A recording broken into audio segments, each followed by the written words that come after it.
राजस्थान के रण में चुनावी नतीजे सामने आने के बाद ये तो तय हो गया है कि राजस्थान में अगले 5 साल के लिए सत्ता की कमान भाजपा के हाथ में रहने वाली है। राजस्थान विधानसभा चुनाव में कांग्रेस को करारी मात देने के बाद भाजपा में जश्न का माहौल है। भाजपा ने बहुमत से जीत हासिल की है। राजस्थान की राजधानी जयपुर में 19 विधानसभा सीटों पर परिणाम अच्छे आए हैं। चुनावी नतीजे के बाद बगरू से बीजेपी के उम्मीदवार कैलाश वर्मा ने जीत हासिल की। जीत हासिल करने के बाद उनसे बातचीत की हमारे संवाददाता दीपेश गर्ग ने। आज हमारे साथ है बगरू विधानसभा क्षेत्र से बीजेपी के उम्मीदवार, जीते हुए उम्मीदवार कैलाश वर्मा जी। आइए हम इनसे जानते हैं। सर, आपको बधाई जीत के लिए।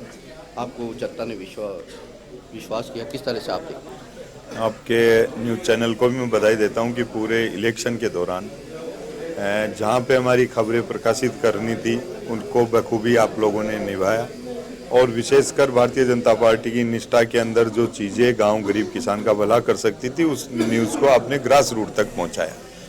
जहां तक विधानसभा का सवाल है, वहां तक इस बगरू विधानसभा क्षेत्र के अंदर जो पीड़ित भ्रष्टाचार, अहंकार और एक कार्यकर्ताओं का जो मान सम्मान, वो कहीं ना कहीं 5 साल के अंदर पूरा ही बदल सा गया था।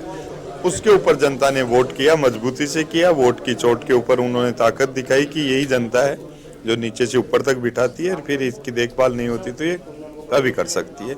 और उसी का नतीजा निकला कि लोगों ने तो ये कहा कि इस विधानसभा को जब ये डिलिमिटेशन हुआ था तो लोगों ने कहा ये कांग्रेस की सीट बना के छोड़ी थी, मगर उसके बाद में पिछली बार 13 में बहुत मेहनत की थी हमने। वो मेहनत हमारी 18 में भी बरकरार थी, केवल वोटों का थोड़ा बंटवारा हुआ, उस वजह से सीट चली गई थी।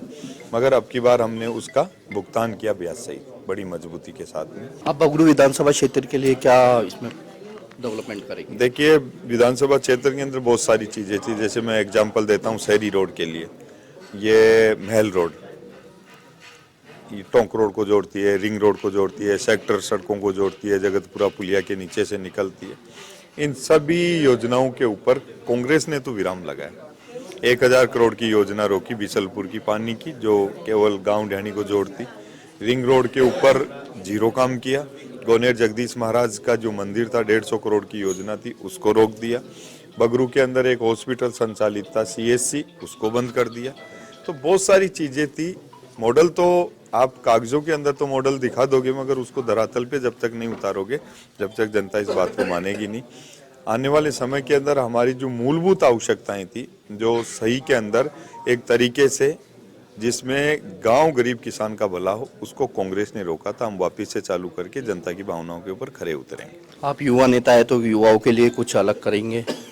देखिए, मैंने पहले भी जब माननीय वसुंधरा जी की सरकार में मैं संसदीय कार्य मंत्री था, पार्लियामेंट सेक्रेटरी, तो मैंने संपर्क पोर्टल की जानकारी गांव के अंदर जाना, और जो यूथ आज का डाइवर्ट हो रहा है 18 से 30 साल, अलग सामाजिकता को छोड़ के अलग कामों में लग जाता है, घर परिवार का ध्यान नहीं रहता, लेवल आदमी का जिस तरीके से फिर उसमें परिवार का भी नुकसान होता है, और वो खुद भी अपने आप को ठगासी महसूस करता है। उनको अपने लेवल पे लाएं।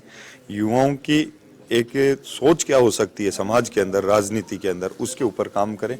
ये चीज़ मैंने जब युवा राजनेताओं की सामाजिक विकास में भूमिका PhD कर रहा था, मेरा टॉपिक था, जब मैंने इसके ऊपर केंद्रित किया था। और आने वाले समय के अंदर एक युवा थीम राजस्थान के अंदर सही के लिए, इसके लिए तो कुछ भी हो सकता है। जो चल रहा है आपको भी पता है, आज के यंगस्टर बहुत ज़्यादा साइड अप होके काम कर रहे हैं। उनको एक अलग थीम में लाना, बगरू से एक संदेश देना।